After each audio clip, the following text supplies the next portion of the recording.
cuando nosotros lo abrimos y estamos en la versión 16.1, que asumo todos la han podido descargar y la han podido obtener de preferencia en castellano, y si no, deben de poder hacer la modificación para facilitarlos en nuestro idioma. Y esto ha venido de esta manera. Sabíamos que nosotros podíamos incluir redes con mucha facilidad y ya podríamos trabajar con redes neuronales al haber incluido el icono en la parte superior. Y en la parte izquierda lo que hacemos es abrir. Vamos a abrir desde el ordenador el ejercicio número 1 y ya lo teníamos activo en la parte de recientes. Ya habíamos hablado sobre estos temas para poder abrir. Le damos abrir, encontramos la base de datos. En la base de datos que teníamos, habíamos detectado algunos outliers y habíamos asumido de que podíamos trabajar sin mayor problema. En realidad hay que corregir y hay que trabajar, sino para el hecho del trabajo lo estamos haciendo así, porque en nuestros estudios estas cosas nos perjudican. Ya hemos hablado, ya sabemos como investigadores cómo es que se trabaja estos outliers. Si le damos doble clic y está hecho en SPSS, esto va a ir directamente al SPSS donde está la base de datos. Si lo hemos traído con CBS, en realidad eso ya viene del Excel y habría que importarlo al Excel. Bueno, si nosotros teníamos esta parte de aquí que ya para agilizar he cargado o se ha colocado las variables dependientes, como así las denomina JABS, en la parte de aquí abajo que dice separar, es para poder dividir los resultados cuando se está trabajando por grupos, por ejemplo, nivel socioeconómico, educación, dependiendo de hacia dónde está dirigido nuestros análisis o nuestros estudios. Habíamos dicho que Ebit-Lazo, que es una forma de estimación, viene por defecto. También habíamos explicado cuándo es que se usa y demás. Y en la parte de resultados, automáticamente que hemos ingresado estas variables, aparece esta lista, esta tabla, donde nos dice que el número de nodos es 25, o sea, tenemos aquí 25 variables. El número de bordes, como los llama en la traducción aquí, el JABS, para la traducción le ha puesto bordes, y para nosotros debería ser las conexiones, ¿no? Ese número de bordes está considerando, cuando se trabaja con el estimador Ebit-Lazo, está considerando 181 bordes o 181 relaciones entre todas estas variables, y que tienen un máximo de estas 25 de 300, o sea, solamente mediante esta forma de estimar se consideran 181 nodos. Y existe aquí 119 relaciones o nodos de que son 0. O sea, no hay, a la hora de estimarlo, no aparece una relación entre una variable u otra. Y esas relaciones están dadas en esta parte de aquí. Y nos dicen que hay un 39.7 de nodos nulos. O sea, que no existe ese vínculo. Para nuestro ejemplo, para nuestro trabajo, sería bastante conveniente poder hacer algunas modificaciones y alguna forma de trabajo aquí para poder hacer las interpretaciones correctas. Y sabemos de que esta base de datos o esta información corresponde a un estudio de personalidad que fue realizado desde esta base de datos. Ha sido recogida la información en el 2010 y se refiere a los psicólogos tienen conocimiento de esto, yo solo de lo poco que he leído, los 5 grandes que se denominan, y lo teníamos acá abajo, ya lo habíamos realizado. Afabilidad, conciencia, extraversión, neurotismo y apertura. Les habíamos dado un referente de color y habíamos agrupado las variables correspondientes a cada una de estas partes de los 5 grandes. Y teníamos una base de datos de, a ver, ¿de cuánto? Recuerdo, veamos, más de 300, creo que era, a ver, son un montón, como vemos. La información aquí es de 2.800 registros. Bueno, tenemos bastante por hacer y que podemos entonces trabajar con ello. Vamos a cambiar este epiglaso que viene por defecto, porque estas son variables que son de características tipo Likert, y las podemos visualizar acá. Son ordinales, las tenemos como ordinales, y tenemos categorías 1, 2, 3, 4, hasta 6 categorías en cada una de ellas, ¿ok?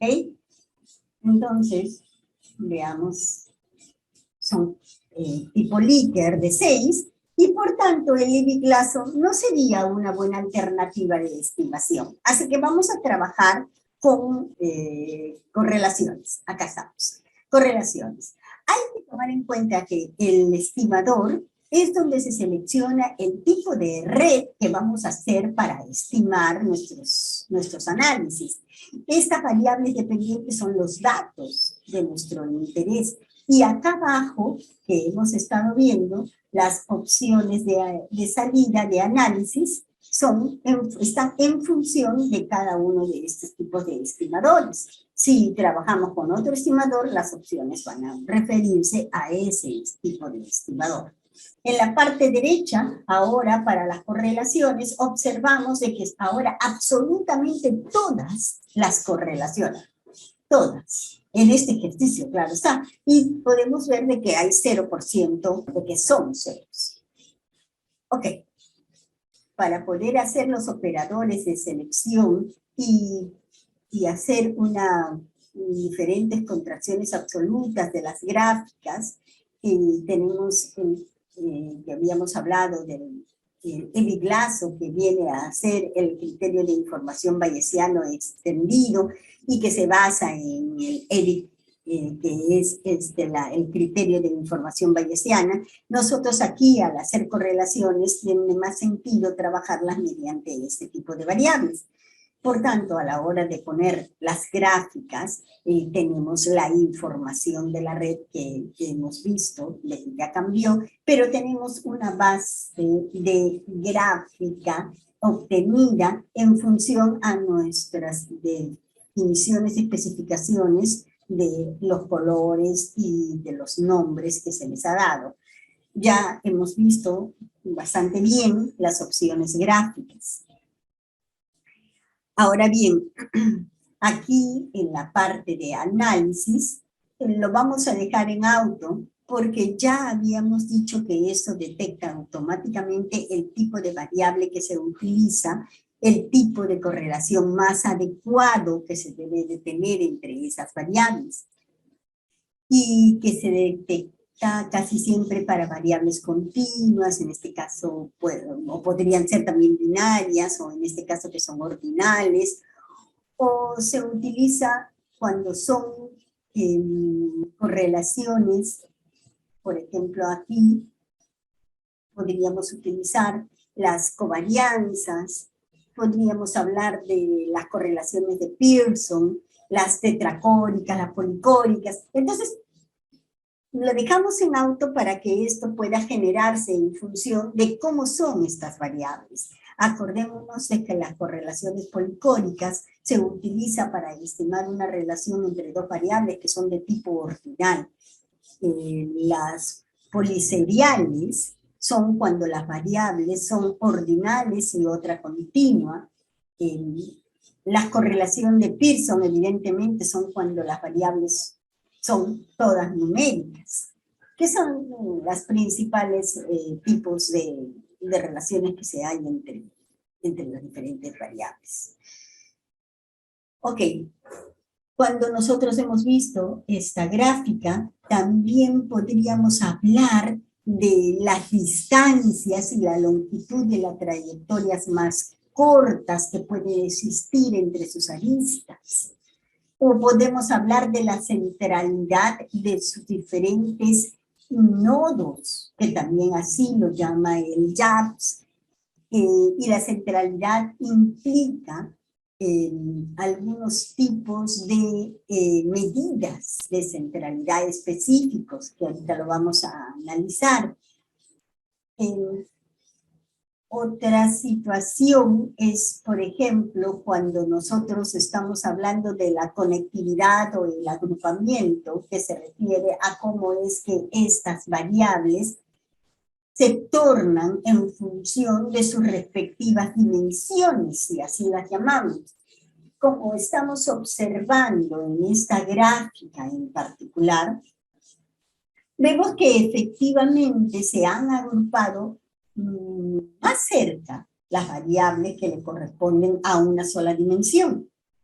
Felizmente, ¿verdad? Estas cosas no suelen ocurrir siempre, más aún es muy probable de que no se presenten con tanta forma tan bonita de visualizarlo. Tenemos aquí la parte C, que se refiere a la conciencia, estas 5 variables que están acá. Vemos de que no están del todo muy bien agrupadas tampoco, aunque no existe ninguna variable que se interponga entre ellas. Bueno, está bastante bueno.